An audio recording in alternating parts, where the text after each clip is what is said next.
किसी जंगल में एक नन्हा मुन्ना हाथी रहा करता था। नाम था जुगनू। मियाँ जुगनू वैसे तो बड़े अच्छे थे। नन्ही सी सूंड, नन्ही सी दुम और बोटा जैसा कद, बड़े हंसमुख और यारों की यार। मगर खराबी ये थी कि जरा दिमाग के कमजोर थे। बस कोई बात ही नहीं रहती थी। अम्मी जान किसी बात को मना करती तो डर के मारे हाँ तो कर लेते, मगर फिर थोड़ी ही देर बाद बिल्कुल भूल जाते और इस बात को फिर करने लगते। अब्बा जान परेशान थे तो अम्मी जान आजिज। तमाम साथी मियाँ जुगनू का मजाक उड़ाते और इन्हें भूल भड़कड़ियाँ कहा करते थे। अब्बा जान मियाँ जुगनू के कान जोर से इंटा कर कहते, देखो भाई जुगनू, तुमने तो बिल्कुल ही हद कर दी है। भला ऐसे भी दिमाग क्या के कोई बात याद ही ना रहे। तुम बातों को याद रखने की कोशिश किया करो। हाथी की कौम तो बड़े तेज दिमागी होती है, बरसा बरस की बातें नहीं भूलती। मगर खुदा जाने तुम किस तरह के हाथी हो। अगर तुम्हारी यही हालत रही तो तुम तो सारे खानदान की नाक कटवा दोगे। जुगनू मियाँ जल्दी से अपनी नन्ही सी सौंठ पर हाथ फेरते हुए रसन ला कर कहते, अब्बा जान अब के तो माफ कर दीजिए। आइंदा मैं जरूर बातें याद कर रखने की कोशिश करूंगा, मगर ये हमेशा की तरह भूल जाता और अपनी करनी से बाज ना आते। और भाई बात यह है कि दुनिया में इतनी बहुत सी बातें हैं, भला कोई कहाँ तक याद रखे। ऊंट अपनी मसाल तमाम हाथी बनकर मासियों से नफरत करते थे, क्योंकि आज से 100 बरस पहले किसी बिन मास ने एक बड़ा सा नारियल किसी हाथी के मुंह पर दे मारा। तो इस दिन से तमाम हाथी बिन मासियों के दुश्मन हो गए थे। ये बात जुगनू को बहुत से हाथियों ने समझाई थी, मगर मियाँ जुगनू तो थे ही भूल बड़कड़िया। कई बार कान पकड़कर तो ये भी कहा कि अब बिन मासियों के बच्चों के साथ नहीं खेलोगे, खेलना कैसा इनके सूरत भी नहीं देखोगे। मगर दूसरे ही दिन सारी तौबा भूल जाते और फिर इनके साथ कबड्डी खेलना शुरू कर देते। हाथियों के दूसरे दुश्मन तोते थे। हाथी इनसे भी बड़े नफरत करते थे। ये बात थी कि एक दफा कोई हाथी बीमार हो गया, इसलिए हाथियों ने तोतों से कहा कि शोर मत मचाया करो, इससे मरीज की तबीयत खराब हो जाती है। मगर तौबा, वो तोते ही क्या चू टू टी टी करके आसमान पर सर पर उठा लेते। इस दिन से हाथी तोतों से भी बेजार रखने लगे। वो तो कहो इनके बस की बात नहीं थी, वरना इन्होंने तो कब की इनकी चटनी बनाकर रख दी होती। जुगनू के माँ बाप और यार दोस्तों ने इसे ये बात भी कई मरतबा बताई थी कि वो कहा था कि तोतों से हमारी लड़ाई है, तुम भी इनसे बात मत किया करो। मगर मियाँ जुगनू बिन मास वाली बात की तरह ये भी बात भूल जाते थे और तोतों को अपनी पीठ पर चढ़ाकर सारे जंगल में कूद कूद फिरते। मियाँ जुगनू की ये हरकतें देखकर हाथियों ने इससे बोलचाल बंद कर दी। बड़े बड़े हाथियों ने कहा, जुगनू का हाफिजा इतना खराब है कि किसी की दोस्ती और दुश्मनी को नहीं समझ सकता।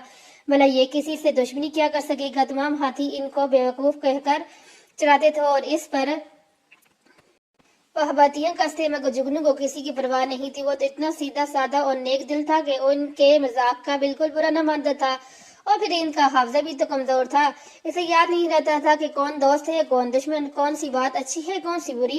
एक दिन एक बड़ा ही खौफनाक वाकया पेश आया। जुगनू जंगल में टहलता फिर रहा था कि ऐसा मालूम हुआ जैसे एकदम जमीन फट गई हो और इसमें समा गया। असल में शिकारियों ने ये गड्ढा खोद कर इसके ऊपर घास बोस दिया था ताकि हाथी इसके ऊपर से गुजरे तो वो नीचे जा गिर पड़े और फिर वो इन्हें पकड़ ले। किस्मत की बात मियाँ जुगनू ही की शामत आ गई। एकदम ऊपर से गिरने से मियाँ जुगनू तो बहुत चोट आई थी। थोड़ी देर तक तो इसकी समझ में ही नहीं आया कि यह हुआ क्या है। जब इसने आंखें मली और इधर उधर देखा तो फिर इसे मालूम हुआ कि एक गहरे गड्ढे में गिर पड़ा है। अब तो इसकी जान निकल गई। इसने पैर पटक पटक कर और इधर उधर टकरे मार मार कर लाखों कोशिश की, मगर किसी तरह गड्ढे से बाहर जाए, मगर कुछ बन न पाई रही। बेचारे ने हर तरफ से मायूस होकर जोर से चिल्लाना शुरू कर दिया, अब्बा अब्बा, अम्मा अम्मा, दौड़ दौड़ो। जुगनू की चीखें सुनकर जंगल के तमाम हाथी दौड़े पड़े और गड्ढे के पास खड़े होकर नीचे देखने लगे। जुगनू ने चीख कर कहा, मैं हूँ जुगनू, इसके गड्ढे में बड़ा हूँ, खुदा के लिए मुझे यहाँ से निकालो। इसके माँ बाप चीखे नीचे झुक कर इसे देखा। चंद बड़े बूढ़े हाथी भी इसके पास आ गए। सब के सब परेशान थे। अम्मी की समझ में न आता कि जुगनू को इस मुसीबत से किस तरह निजात दिलाए। इन्हें खामोश देखकर जुगनू के दिल बैठ गया और आंखों में आंसू भर कर बोला, तुम मुझे यहाँ से नहीं निकाल सकते, मेरी मदद कोई नहीं कर सकता। उफ, मैं क्या करूं। सब हाथियों ने मायूसी से सर हिलाया और आहिस्ता आहिस्ता चले गए। चलते वक्त इसकी माँ ने कहा, जुगनू घबराना मत, हम तुम्हारे लिए खाना लेकर आते हैं। मगर जुगनू को खाने की जरूरत न थी। वो इस गड्ढे से निकलना चाहता था। हाथी चले गए तो इसने एक गहरी सांस ली और फूट फूट कर रोने लगा। अचानक इसके सर पर बहुत से परों की फड़फड़ाने की आवाज आई। इसने सर उठाकर देखा तो रंग बिरंगे तोते नजर आए। ये सब इसके दोस्त थे जिन्हें वो अपनी पीठ पर चढ़ाकर जंगल की सैर कराता था। कुछ तोते घड़े पर आकर बोले, जुगनू घबराओ नहीं, हम अभी तुम्हें यहाँ से मुसीबत से छुटकारा दिलाते हैं, खातिर जमा रखो। ये कहकर वो चले गए और फिर जुगनू ने सुना कि तोते बिनमासियों को आवाजें दे रहे थे। थोड़ी देर बाद तोते बहुत से बिनमासों को लेकर आ गए। इन हाथों में अंगूरों की लंबी लंबी रस्सियां जैसी बेलें थी। इन्होंने बेलों की सरे घड़े में लटका दी और कुछ बिनमासों इनके जरिए गड्ढे में उतर गए। जुगनू इन्हें देखकर बहुत खुश हुआ। अब इसे बाहर निकलने की कुछ उम्मीद हुई। जुगनू हंसकर बोला, मेरे दोस्त, क्या तुम मुझे बाहर निकालने में कामयाब हो जाओगे? बिन मास बोले, क्यों नहीं, जरूर, खुदा ने चाहा तो अभी अभी हम तुम्हें ऊपर खींच लेंगे। अगर कोई और हाथी होता तो हम जरा भी परवाह न करते कि वो हमसे नफरत करते हैं, मगर तुम्हारी बात उसमें है, तुम हमारे दोस्त हो और दोस्त की मदद करना दोस्त का फर्ज है।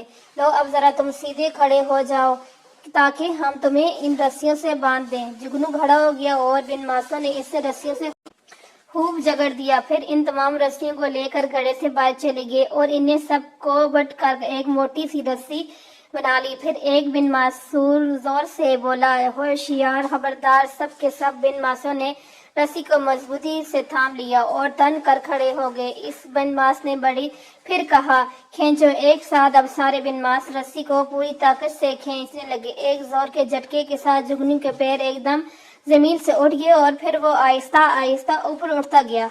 इसका दिल दग दग कर रहा था, बदन पर पसीने छूट रहे थे। अगर रस्सी टूट गई और वो फिर दम से नीचे गिर पड़ा। बिन मास बराबर रस्सी खींच रहे थे और साथ साथ शोर भी मचाते जाते थे। शाबाश, क्या कहना बहादुरो, बस थोड़ा सा फासला और रह गया है। हाँ, लगे जोर। थोड़ी देर में मियाँ जुगनू जमीन के ऊपर थे। इन्होंने हैरत से आंखें मली, चारों तरफ देखा और जब सब दोस्तों ने खुशी से तालियां बजाई तब वो समझे कि मैं सचमुच ऊपर आ गया हूँ। नई जिंदगी पाकर जुगनू की खुशी का ठिकाना न रहा, खिलखिलाते पड़े थे। यारों दोस्तों ने सब खूब खूब गले मिले और बोले, तुम सचमुच मेरे दोस्त हो, दोस्त वो जो मुसीबत में काम आए। चलो सब मेरी पीठ पर चढ़ जाओ। जुगनू मियाँ घर पहुंचे तो माँ बाप रो रहे थे। इनके लिए मियाँ जुगनू खत्म हो चुके थे, लेकिन इन्हें एकाएक ही आता हुआ देखकर दिन रह गए। अम्मी जान मेरे लाल कहकर चिमट गई। अब्बा जान ने प्यार किया। जब दिलों की भड़ास निकल चुकी तो मियाँ जुगनू ने बताया कि जिन जानवरों को आप दुश्मन समझते थे और इन्हें हमेशा नफरत की नजर से देखते थे, इन्होंने ही मेरी जान बचाई। तो वो बहुत खुश हुई और उन्होंने मियाँ जुगनू को इजाजत दे दी कि तुम खुशी से तोतों और बिनवासों के साथ खेला करो, तुम्हें कोई नहीं रोकेगा टोकेगा। इस दिन से तमाम हाथियों ने इन्हें बेवकूफ भी कहना छोड़ दिया और इनसे हंसी खुशी मिलने जुलने लगे। जुगनू मियाँ के बाप को आज पहली बार मालूम हुआ कि दूसरों के खिलाफ दिल में ख्वाह के हसद और दुश्मनी रखने से ये बेहतर है कि इन्हें दोस्त बनाया जाए ताकि वो वक्त पर आने पर काम आ सकें। इस तरह से जुगनू की जान बच गई और वो अपने दोस्तों के साथ हंसी खुशी खेलने लगा। अब उसे कोई भी रोक टोक नहीं कर रहा था।